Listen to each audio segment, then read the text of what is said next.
वाजिबुल एहतराम व मुअज़्ज़ज़ सामिईन, सूरतुल क़सस की एक आयत मुबारक आपने समाअत फरमाई। ये वाक़या है हज़रत मूसा अलैहिस्सलातु वस्सलाम की ज़िंदगी का। अगरचे इसकी तफसील पीछे से काफ़ी चलती आ रही है, उसका एक जुज़्व है। हज़रत मूसा अलैहिस्सलाम मिस्र में पैदा हुए, जवान हुए और मिस्र के ज़माना में कबल अज़ नबूवत से पहले आपसे एक ख़ता हो जाती है जिससे एक बंदा कत्ल हो जाता है और आप मिस्र से मदियन की तरफ रातों रात हिजरत कर जाते हैं। मदियन आप पहुंचते हैं तो मदियन में पहुंचकर आप एक कुएं के करीब देखते हैं कि हुजूम लगा हुआ है, लोग अपने जानवरों को कुएं से पानी पिला रहे हैं। दो लड़कियां हैं जो पीछे हटकर खड़ी हैं।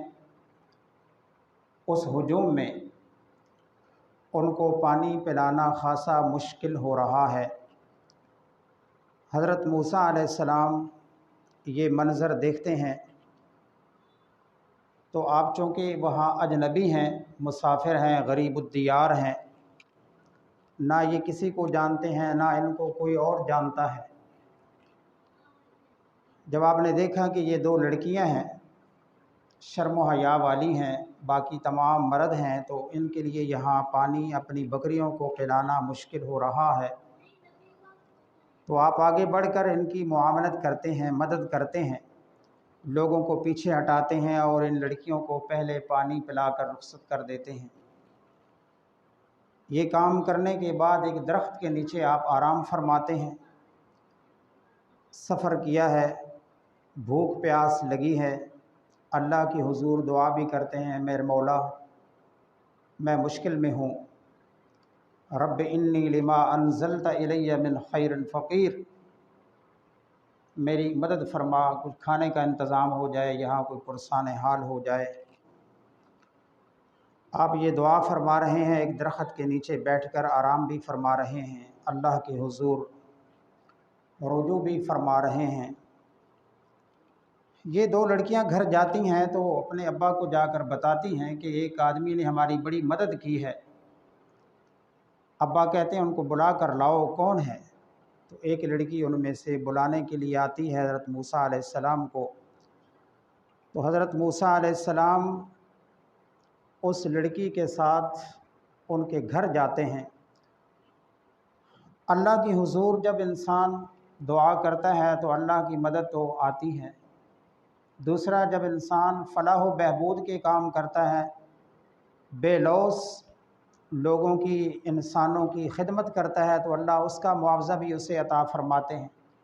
खुलूस नियत शर्त है, इंसानी हमदर्दी उसमें हो तो अल्लाह की मदद आया करती है। तो हज़रत मूसा अलैहिस्सलाम घर जाते हैं तो बातचीत होती है, आप सारा वाक़या बयान करते हैं। कुरान करीम में उन बुज़ुर्गों का नाम नहीं लिखा जिनकी ये बेटियां थीं। कराइन से के साथ दीगर वाक़यात को इकट्ठा करके उलमा फरमाते हैं कि ये हज़रत शुएब अलैहिस्सलाम थे, मदियन में रहते थे, अल्लाह के पैगंबर और नबी थे। ये उनकी दो बेटियां थीं, ये बकरियां भी उनकी थीं। ये सारा वाक़या हज़रत मूसा अलैहिस्सलाम ने अपना मिस्र से यहाँ तक पहुँचने का बयान किया। गुफ्तगू जारी थी तो हज़रत शुएब अलैहिस्सलाम की एक बेटी कहती हैं, ए अब्बा जान, या अबतिस्ताजिरहु इन्न खैर मन इस्ताजरतल क़वियुल अमीन। ये सारा एक इख्तिसार के साथ मैंने वाक़या आपके सामने रखा है। अब उसका मुद्दआ बयान करना कि एक बेटी कहती है, अब्बा या अबतिस्ताजिरहु इन्न खैर मन इस्ताजरतल क़वियुल अमीन, जिसका खुलासा ये है कि अब्बा जान आपने एक नौकर रखना ही था, इन्हीं को क्यों नहीं रख लेते, आपकी ज़रूरत थी। और ये जनाब क़वियुल अमीन, इनके अंदर दो खूबियाँ भी मौजूद हैं।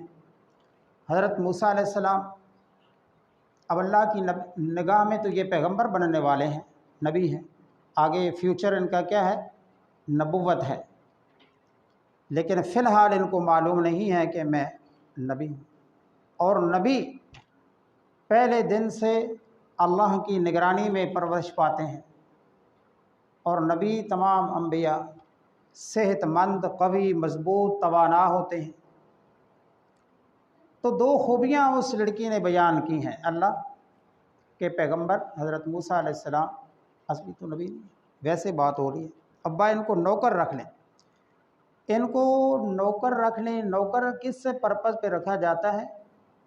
उजरत पर रखा जाता है, सैलरी है, आपकी ये जॉब है, आपका ये काम है और आपका ये मुआवजा है। आप ये काम करेंगे और आपको ये मिलेगा। दो ही तो बातें हैं। ड्यूटी क्या है, असाइनमेंट क्या है आपकी, और उसके बदले मिलना क्या है। हज़रत शुएब अलैहिस्सलाम ने फरमाया ठीक,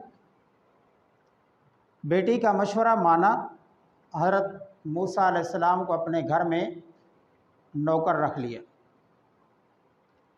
तय क्या हुआ, अब यहाँ मूसा अलैहिस्सलाम के पास कुछ भी नहीं है, ना अपना घर, ना माल, ना कोई सवारी, ना रहन, ना सहन, कुछ भी नहीं है। मुसाफिर हैं, मिस्र से आए हैं, मदियन में पहुँचे हैं, ना इनका कोई बैकग्राउंड मालूम है। बस उस वाक़या को बयान करने के बाद एक मुआहदा तय हो जाता है। ये जो मुआहदा का तय हो जाना है, उजरत का तय हो जाना है, असाइनमेंट, काम, जॉब, ये सारी बातें जुड़ी हुई हैं।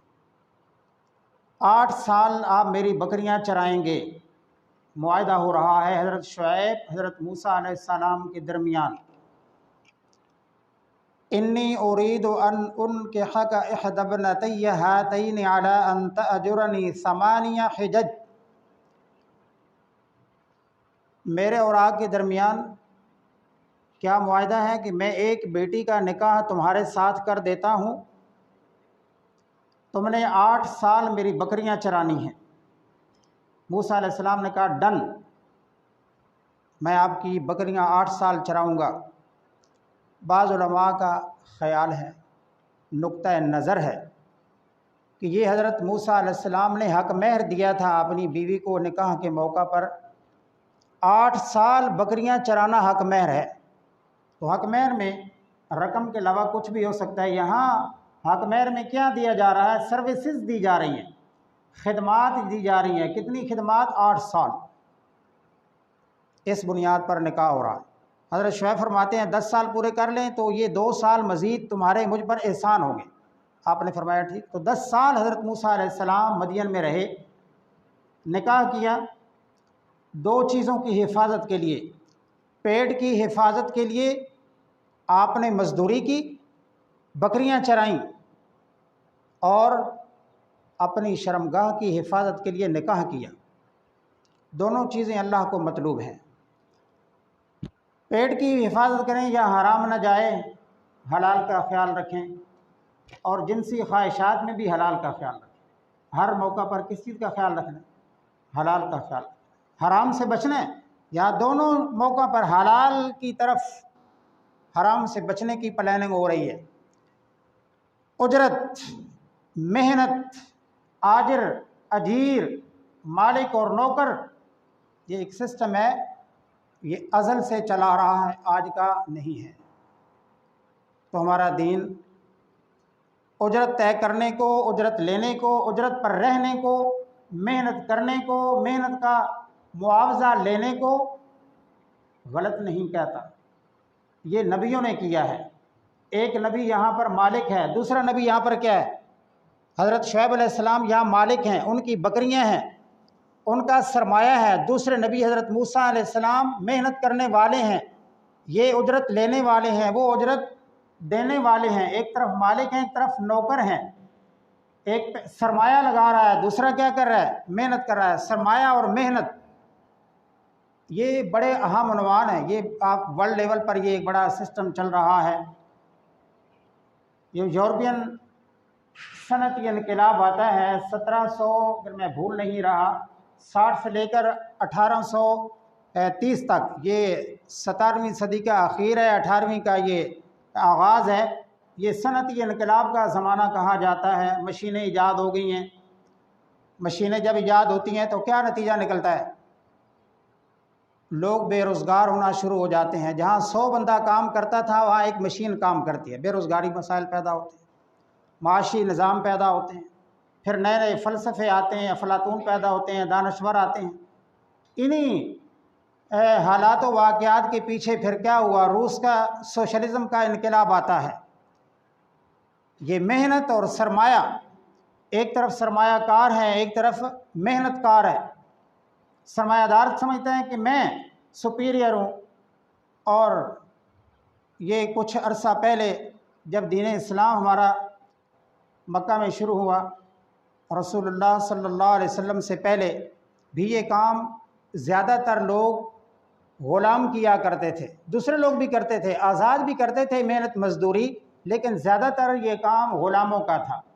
अब ग़ुलामी क्या थी, ये कैसे वजूद में आई? ये पूरे वर्ल्ड पर एक सिस्टम जारी था।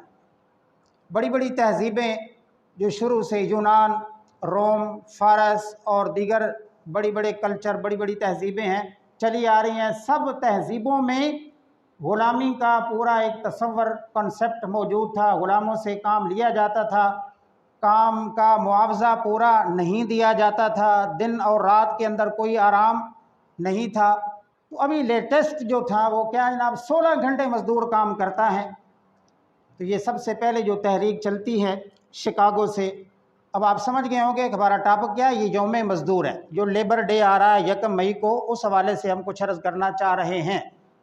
लेबर डे, हम जब कहते हैं हुकूकुल इबाद, हुकूकुन नास, कहना तो बड़ा आसान है।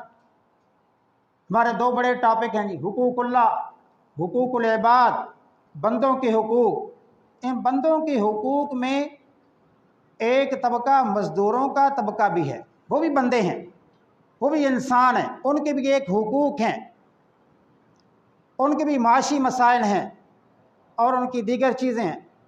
इसलिए कुरान करीम के अंदर जहाँ बजा जब कोई सज़ा देनी होती है किसी बंदे को, किसी मुसलमान ने कोई गलती कर ली है, तो अल्लाह क्या कहते हैं? ग़ुलाम आज़ाद करें, ग़ुलाम आज़ाद करें। कसम झूठी उठाई है, तोड़ी है, जो भी किया, ग़ुलाम आज़ाद करें। रोज़े का कफ़ारा है, ग़ुलाम आज़ाद करें। बीवी को माँ कह दिया है, ग़ुलाम आज़ाद करें। तो सबसे पहली जो सज़ा दी जाती है किसी गलती पर, वो क्या होती है? ग़ुलाम आज़ाद करें। अगर ग़ुलाम आज़ाद नहीं कर सकते तो फिर ये काम करें, वो एक अलग है। तो हमारे दीन ने इन इंसानों के हुकूक का तसव्वुर दिया है सबसे पहले, इनको आज़ाद करें, भी आज़ाद करें, आज़ाद करें। इनसे काम ज़्यादा लेते हैं, इनसे मुआवजा इनको थोड़ा देते हैं। आहिस्ता आहिस्ता आहिस्ता आहिस्ता इससे तसव्वुर को ख़त्म किया। फ्रांस वाले ये कहते हैं कि सबसे पहले हमने ख़त्म किया है, उनका एक दावा है। बहरहाल इन मज़दूरों के हुकूक के लिए फिर रूस से सोशलिज़म पैदा होता है, सोशलिस्ट आ जाते हैं, इश्तराकी भी इनको कहते हैं। वो क्या कहते हैं? ख़त्म करो इस सारे झंझट को, सरमायादार को भी ख़त्म करो, उनकी फैक्ट्रियाँ अपनी मिल्कियत में ले लो, मज़दूरों को भी अपनी मिल्कियत में ले लो, नेशनलाइज कर डालो। छोटे छोटे सरमायादार ख़त्म करके हुकूमत फिर क्या हो जाती है? एक बहुत बड़ा खुद सरमायादार बन जाती है। सारे छोटे सरमायों पर कब्जा करके फिर क्या हो जाती है? एक बहुत बड़ा सरमायादार, एक वन मैन शो आ जाता है। वो उसकी एक ख़राबी है। बहरहाल उन्होंने एक तसव्वुर दिया कि मज़दूरों के साथ बड़ा जुल्म हो रहा है, सरमायादार सही इसका मुआवजा अदा नहीं करता, फैक्ट्रियाँ, तमाम जितने भी कारोबार, मिल कारखाने हैं, ये हुकूमत के कब्ज़े में चले जाएँ, किसी की मिल्कियत में न रहें। ये तसव्वुर हमारे दीन इस्लाम के ख़िलाफ़ है। हमारा दीन इस्लाम ये नहीं कहता कि हर एक से छीन लो और अपने कब्ज़े में कर लो, बल्कि हमारा दीन इस्लाम कुछ और रहनुमाई करता है। वो सरमायादार को भी हिदायत देता है, वो मज़दूर को भी हिदायत देता है। मज़दूर की जब बात आती है तो दीन क्या कहता है? पैगम्बर रहमत सल्लल्लाहु अलैहि वसल्लम जब मज़दूर की फेवर में बात करते हैं, फरमाते हैं ओतुल अजरल अजीरा कबला अन यजिफ़ अरकुहु, मज़दूर को मज़दूरी उसका पसीना खुश्क होने से पहले अदा कर दो। है तसव्वुर किसी? किसी जगह पर यह तसव्वुर नहीं था जब मोहम्मद अरबी सल्लल्लाहु अलैहि वसल्लम ने सबसे पहले ये पैगाम दिया। पहले इससे पहले तसव्वुर क्या था? हमारी मर्ज़ी है, जितना मर्ज़ी हम काम करवाएं, जितना मर्ज़ी हम मुआवजा दें, डंडा जिसका चलता है बस ठीक है, वो लाठी बरसाता चले जिस पर बरसती है, जो तगड़े की बात है। लेकिन रसूलुल्लाह सल्लल्लाहु अलैहि वसल्लम ने फरमाया ये जुल्म है, ये ज़्यादती है। तो ये जो तसव्वुर सबसे पहले दिया ये रसूलुल्लाह सल्लल्लाहु अलैहि वसल्लम, हुकूक बयान किए, हुकूकुन नास, हुकूकुल इबाद। एक आदमी रसूलुल्लाह को मुसाफहा करता है, हाथ मिलाता है, आप उसका हाथ पकड़ लेते। अब एक तरफ पैगंबर का हाथ है, नबी के हाथ में एक आम आदमी का हाथ, मुसाफहा हो रहा है। हाथ खुरदरा है, ज़ख्मी है, चमड़ा उधड़ा हुआ है। नबुव्वत को उस हाथों की वो तलखी वो महसूस होती है, पकड़ लेते हैं। क्या करते हो, तेरे हाथ बड़े छिले हुए हैं, फटे हुए हैं, में तरेड़ें आई हुई हैं। हो जाती हैं ना मजदूरी करते करते, पत्थर कूटते कूटते, ईंटें ढोते ढोते, हथौड़े बरसाते बरसाते हाथों का क्या हाल होता है, चारा काटते काटते काश्तकार का क्या हाल होता है। और एक वाइट कॉलर जॉब करने वाला ऑफिस में बैठा हुआ इसी कमरे में, उसके हाथों को देखें, और एक चारा काटने वाले के हाथों को देखें, पत्थर कूटने वाले के हाथ हो रहे हैं और इसी कमरे में बैठकर ऑर्डर जारी करने वाले के हाथ हो रहे हैं। बड़ा फ़र्क है। इसकी हमारा दीन महदूद दायरे में इजाज़तें देता है, लेकिन आज का जो खुतबा है ये मज़दूर की फेवर में है। राइट्स लेबर डे मनाया जा रहा है, ये तो आज मना रहे हैं। हमारे पैगंबर सल्लल्लाहु अलैहि वसल्लम ने बहुत अरसा पहले इसके कंसेप्ट क्लियर कर दिए थे। तो फरमाया तेरे हाथ फटे क्यों हैं? कहा या रसूलल्लाह मैं मज़दूर आदमी हूँ, पत्थर कूटता हूँ, अपने बच्चों का इंतज़ाम करता हूँ, रोज़ रोटी का। तो रहमत आलम सल्लल्लाहु अलैहि वसल्लम ने फरमाया अल-कासिब हबीबुल्लाह, मेहनत करके रोज़ी करने वाला, पैसे कमाने वाला, कासिब हैंडीमेड, हाथ से काम करने वाला, इसमें तमाम प्रोफेशन आ जाते हैं। लोहार का काम करने वाला, दरखान का काम करने वाला, कारपेंटर आ जाता है, मेसन आ जाता है, टेलर आ जाता है, वगैरह वगैरह, वेल्डर आ जाता है, पंक्चर लगाने वाला आ जाता है, ये तमाम लेबर हैं। आपने फरमाया हाथ से मेहनत करके रोज़ी कमाने वाला हबीबुल्लाह है, अल्लाह का दोस्त है। हबीबुल्लाह अल्लाह का दोस्त है, उसकी तारीफ़ फरमाई। लेकिन मज़दूर तबका यहाँ सारे बैठे हैं, मज़दूर भी होंगे, सरमायादार भी बैठे हैं, लेकिन मज़दूर ने ये हदीस, ये अहादीस बड़ी याद कर रही हुई है, रटा लगा रखा। जब भी किसी को लेबर पे लगाएं तो वो फ़ौरन ये हदीस हमें सुनाता है। आप तो समझते हैं ना माशाल्लाह, आप तो जानते हैं ना, आलिम आदमी है कि किसी भी मज़दूर की मज़दूरी पसीना खुश्क होने से पहले अदा कर देनी चाहिए। लेकिन रहमत आलम सल्लल्लाहु अलैहि वसल्लम ने फरमाया मज़दूर को भी चाहिए कि वह अपने मालिक के सरमाए का ख्याल करे, काम ठीक तरीके से करे, मेहनत पूरी करे, उसके माल का नुकसान न करे। उधर भी हिदायत दी हैं रसूलुल्लाह सल्लल्लाहु अलैहि वसल्लम, दोनों को हिदायत दी हैं, ना ये जुल्म करे और ना वो इसके माल का नुकसान करे। तो खैर आप सल्लल्लाहु अलैहि वसल्लम ने फरमाया कि ये मेहनत करके कमाने वाला अल्लाह का दोस्त है, लेकिन मज़दूर तबका ये समझता है, ये बात क्लियर रहनी चाहिए। सबसे पहले जो अमाल हैं, मज़दूर अपनी नमाज छोड़कर, अपने फ़राइज़ छोड़कर इन हदीसों को अपने ऊपर फिट ना करे कि मैं मज़दूरी कर रहा हूँ, मैं अल्लाह का हबीब बन गया हूँ, मैं चाहे नमाज अदा करूँ चाहे अदा ना करूँ। मालिक को भी कहा है कि इन मज़दूरों से काम लेते हैं, जब नमाज का वक़्त हो तो इनको स्पेयर किया करें। आप सल्लल्लाहु अलैहि वसल्लम की तालीमात में ये है, इनकी जिस्मानी क़ुव्वत से ज़्यादा इन पर बोझ न ला दें, उनकी फ़िज़िकली साख देकर उनके ज़िम्मे काम लगाएं। और जब अगर ज़्यादा काम देते हैं, इनको ज़्यादा असाइनमेंट देते हैं, तो फिर इनके साथ तुम ख़ुद भी मुआवनत करो, तामुन करो इनके साथ। या अगर वो बात तो बारगेनिंग की है, दीन हमारा ये कहता है काम देने से पहले, काम लेने से पहले मामलात पहले तय कर लें, इतना काम इतनी मजदूरी। ये जो हमारे यहाँ फ़लसफ़ा वो कौन ही देख लांगे, खैर है, कर लांगे। दीन इस्लाम कहता है ये कर लांगे, देख लिया जाएगा, ये गलत है। पहले तय कर लें आपको 10,000 मिलेगा, 20,000 मिलेगा, 2,000 मिलेगा और आपने ये काम करना है, उसके बाद आके काम करना शुरू करें। मुआमलात हमारे दीन का अहम हिस्सा है और मुआमलात का दुरुस्त रखना हमारे दीन का हिस्सा है। इससे हम सब लोग नज़रें चुरा कर बैठे हैं, नमाज पढ़ लेते हैं, हज भी कर लेते हैं, उम्रा भी कर लेते हैं कि मुआमलात की सफाई नहीं है हमारे दरमियान।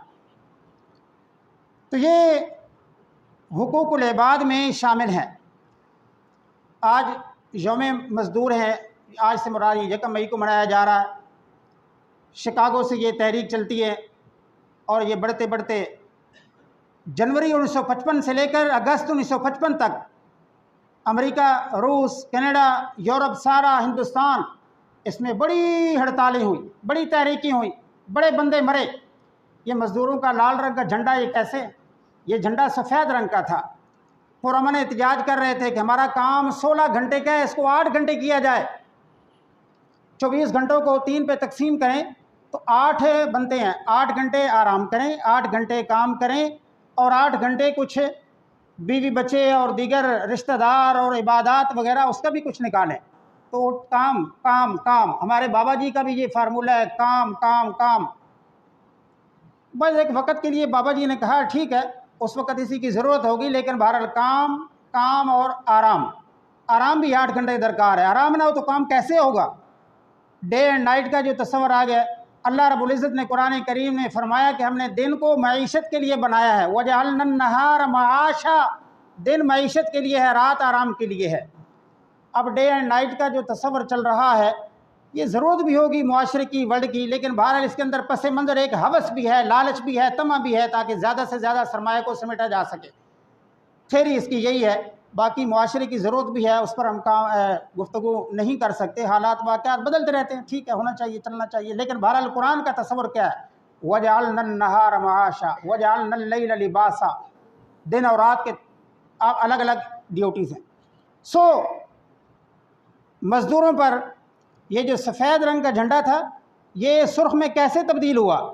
हड़तालें हो रही थी कि हमारा मुआवजा पूरा दिया जाए, हमारा काम टाइम कम किया जाए। तो इन्हीं हड़तालों में जो हड़बोंग बचते हैं, कत्ल व गारत होती है, बंदा कत्ल हो जाता है, हुकूमत की तरफ से शेलिंग की जाती है, गोला बारूद बरसाया जाता है, बंदा कत्ल होता है, तो एक आदमी बढ़कर सफ़ेद परचम को उसके खून में लपेट कर तर बतर करके फिर लहराता है, तो ये सफ़ेद परचम खून में तब्दील हो जाता है। तो आज तक ये सफ़ेद परचम लाल रंग में तब्दील हुआ, तो इस वजह से हुआ। इस पस मंज़र में क्या है कि मज़दूर हड़तालें कर रहे थे कि हमारा मुआवजा बढ़ाया जाए। तो हमारे पैगम्बर सल्लल्लाहु, हमारा दीन का तस्वर क्या है? हमारे दीन का तस्वर क्या है? सरमाया भी लगाएं, ये भी ज़रूरी है, इसके बगैर भी काम नहीं चलता। मेहनत करें, ये भी ज़रूरी है। अपना सरमाया हलाल कमाएं, हलाल तरीके से लगाएं, मज़दूरों के पूरे पूरे हकूक़ अदा करें, उनकी मज़दूरी, उनका पसीना खुश्क होने से पहले दें, जो तय हो गई है वो पूरी पूरी अदा करें। काम करवाने के बाद उसके अंदर डंडी न मारें। और साथ साथ मज़दूर को भी ये कहा है कि तुम भी अपने मालिक के साथ वफ़ादारी करो, मालिक के सरमाया में नुकसान और उसके अंदर गड़बड़ ना करें। होता ये शाम को जब काम ख़त्म होता है तो सरमायादार काम करवाने वाला वो अपनी जगह शिकवा के ना होता है, मज़दूर अपनी जगह शिकवा के ना होता है। तो ये बैलेंस हमारा दीन इस्लाम क्या है? ये बैलेंस दीन का नाम है। ये हुकूकुल इबाद हैं, हुकूकुल नास हैं, मज़दूरों के हुकूक हैं, ये मामलात हैं, ये अखलाकियात भी हैं, ये माशी मसाइल भी हैं। अब ये भी एक बड़ा मसला है। उलमा के पास बैठें, कुरान की बात सुने, जुमा पढ़ने आए मेंबर पे, मेंबर से हम क्या तवक्को करते हैं? कॉन्सेप्ट है ना बन गया, मेंबर से क्या बात आनी चाहिए? वुज़ू कैसे टूट जाता है, नमाज कैसे टूट जाती है, मेंबर से ये आवाज़ क्यों आती है, दुकान कैसे करनी है, मज़दूर के साथ सलूक कैसे करना है, फैक्ट्री कैसे चलानी है, इसका कोई ताल्लुक़ है मेंबर के साथ?